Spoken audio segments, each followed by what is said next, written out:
Well, it's that time of the year again. Time for a Halloween special. Ooh. Is it really a special if I don't make many videos? Anyway, time to jump on the bandwagon. Ooh.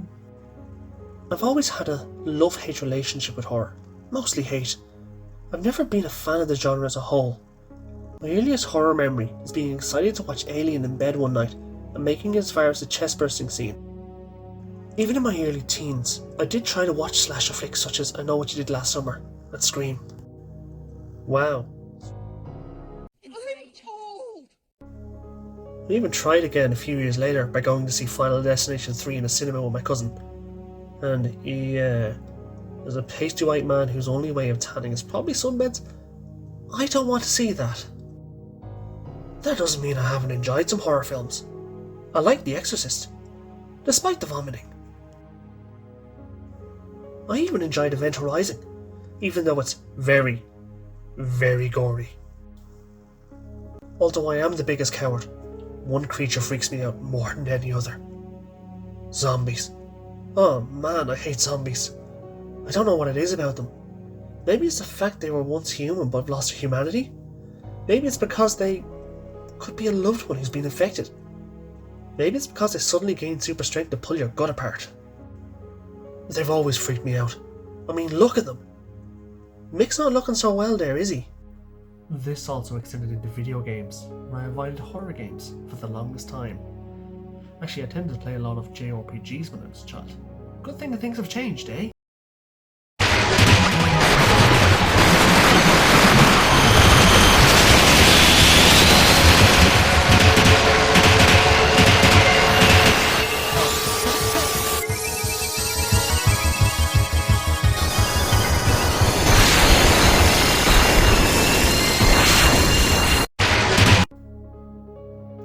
But that wasn't why I didn't play a lot of horror games growing up, like Resident Evil or Silent Hill. No, it's because I was a coward. But one game would change all of that. Resident Evil 2. The launch of the 5th generation of consoles brought with it new ideas and new innovations. The PlayStation, Saturn, and Nintendo 64 allowed developers the chance to create new and exciting games set in 3D environments. And Capcom was no different. Shinji Mikami was tasked with creating a horror game set in a haunted mansion. Taking inspiration from Sweet Home, the developers wanted to push the boundaries and create a truly terrifying game. Production on Resident Evil began in 1993 with the Super Nintendo in mind, but with the dawn of the 5th generation, it was moved to the PlayStation and later Saturn. Originally, it was conceived as a first-person title, but would eventually move to a more third-person perspective, similar to Alone in the Dark. The team would then take advantage of fixed camera angles, limited ammo and healing items, save files linked to ribbons, and even tough bosses to create a suspenseful adventure. Zombies would hide just off screen, dogs would burst through windows, and crows would lie in wait. On top of the hideous monsters lurking in the mansion and its surrounding grounds, the team would also create several tricky puzzles to test the player. 2 playable characters who acted as a sort of difficulty setting, and differing endings depending on your actions in the game. You couldn't just blast your way through this game, you had to be smart. The game would release on PlayStation in 1996, with a Saturn version following in 1997, with some minor changes and added content. The game became an instant classic, spawning a director's cut. A DualShock director's cut. Yeah, remember the music on that one?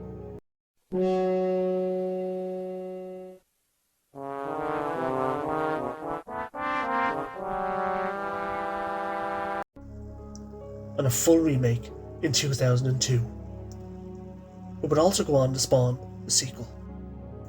The development of Resident Evil 2 began 1 month after the first game. Hideki Kamiya would take over directing duties, leading a team composed of new and existing Resident Evil developers. The original game would focus on the outbreak in Raccoon City, showcasing survivors Leon S. Kennedy and Elsa Walker, with no connection to the original game's protagonists. The setting would now be RCPD Police Station, 2 months after the events of Resident Evil. This new game would run into trouble though. The script received criticism, the setting would be questioned, and the multiple zombies on screen would require less detail. Eventually it was decided to restart the project. The original would later become known as Resident Evil 1.5 and would eventually make its way online for people to play. One of the new directions taken would be to connect Resident Evil 2 to the first Resident Evil. Elsa will be sacrificed, with Claire Redfield, the sister of Chris from the first game, taking her place. The RCPD would also receive an overhaul, with it now being a converted museum full of puzzles for you to solve. The on-screen zombie count was also reduced, enabling the developers to increase the detail on the zombies. New monsters would be introduced, such as the Lickers. And what an introduction they got.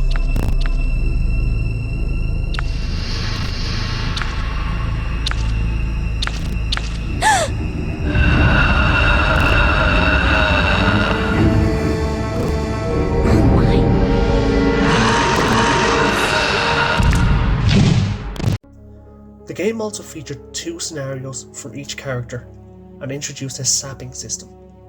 This system meant that actions taken in one scenario would affect the other. For example, taking a weapon in your first playthrough as Leon meant that it wasn't available for Claire in her second scenario. It was truly something amazing at the time, and it still is today. The game was also on 2 discs. This occurred because the file size of the music was misjudged, and rather than delay the game, they went with the option of 2 discs, one for each character. Resident Evil 2 became another smash hit, with critics praising the improved gameplay, graphics, atmosphere, and story. In case you couldn't tell, I was a bit late to the Resident Evil party, but with my RE2 being a platinum and all.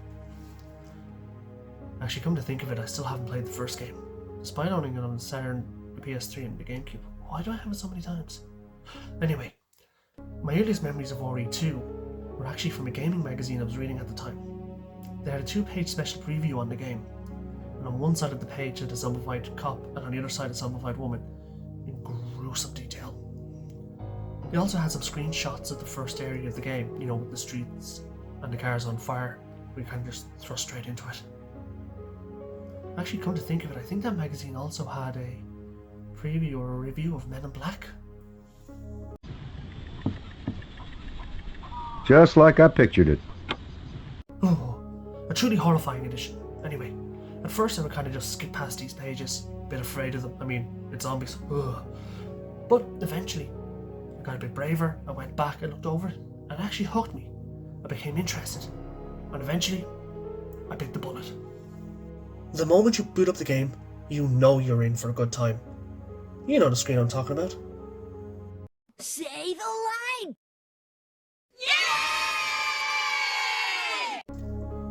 Then you're met with that menacing eye, and probably one of the most iconic lines in the whole franchise. Resident Evil 2. I got chills, they're multiplying. I still remember the intro, and diving out of the car followed by the immediate danger you find yourself in on the streets of Raccoon City. I was panicking, trying to get used to tank controls, trying to just move forward. Eventually I made my way to the police station, with a few bites gone out of me of course. I found Resident Evil 2 a truly terrifying experience, full of jump scares, horrible monsters, and the need to fight my most basic desire to blast everything away. The Lickers, Mr. X, that big ass crocodile in the sewers, all memorable. The zombies were beautifully detailed, the rotting flesh, the horrible groans heard when you enter a room, wonderful. Doesn't mean I wasn't scared, man. They're still zombies. They creep me out. I slowly lurched through the game, getting a little bit further and further, of course playing with the light on, because I'm a coward. But there's one moment that sticks out in my mind. One moment that's 100 times worse than everything else in the game. Truly terrifying. This is my dogs jumping through the window moment. And I hated it. There's the one room in the game that's cramped, but you need to go into it. Its tight corners and fixed camera angles make you think there's something here, but when you finally get around to the other side, it seems like a false flag. I'm of course talking about the utility room. When you've done whatever you need to do, you head for the door, and the expected loading screen, only to be met with... Nope, that's fucking scary. Still gets me today. Not only is what you've thought as a safe loading screen, now you're introduced to danger, and you're pushed back into a small room with 2 zombies. Thanks, Capcom. To this day, that one scene still sticks with me. I eventually dragged myself through the game, taking on the monsters head on, or running away, whichever worked. I played through both scenarios with both characters, but can't remember ever looking Hunker Tofu, mainly because I'm shite. I'm so glad I swallowed my fear and dove into this. Resident Evil 2 is one of my favourite games on the original PlayStation, and I don't regret a single second of it. Of course, Capcom wouldn't be done with the Resident Evil series. We got Resident Evil 3 Nemesis on the PlayStation. Code Veronica jumped into the next generation. Resident Evil 4 gave us new enemies and a new over-the-shoulder camera.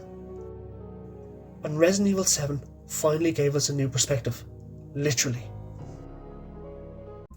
In 2019, Capcom will bring us back to the Raccoon Police Department with a remake of Resident Evil 2.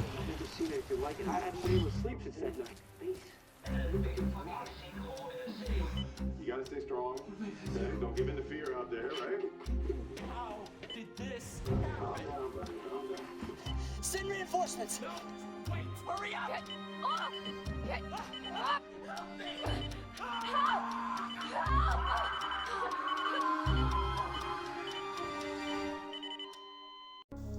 If I thought the original was frightening, oh boy was I in for a shock. Ditching the fixed camera angles, RE2 Remake instead opted for an over-the-shoulder camera view. This didn't mean the game was any less horrifying. The updated graphics, wonderful sound effects and amazing lighting captured me.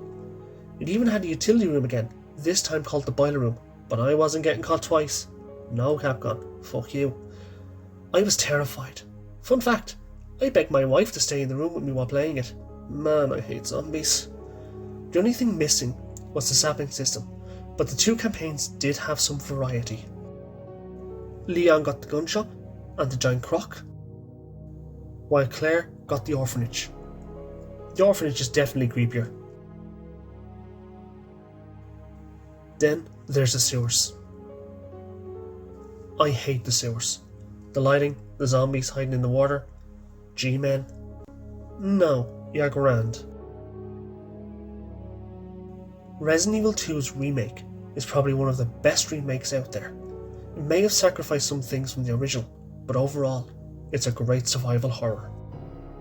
Well, I hope you enjoyed my truly terrifying video of Resident Evil. Well, it's not really terrifying, it was just me being a coward for most of it. Anyway, we still have Rocky's advent calendar coming up next, so looking forward to that. Now, if you excuse me, I have to go watch this video about this seemingly harmless car that's just doing nothing but driving on this road. It's great. Damn, that's a nice car. Wonder what's around that tree.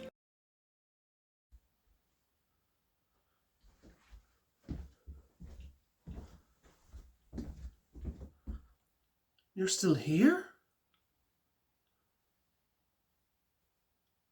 It's over. Go home.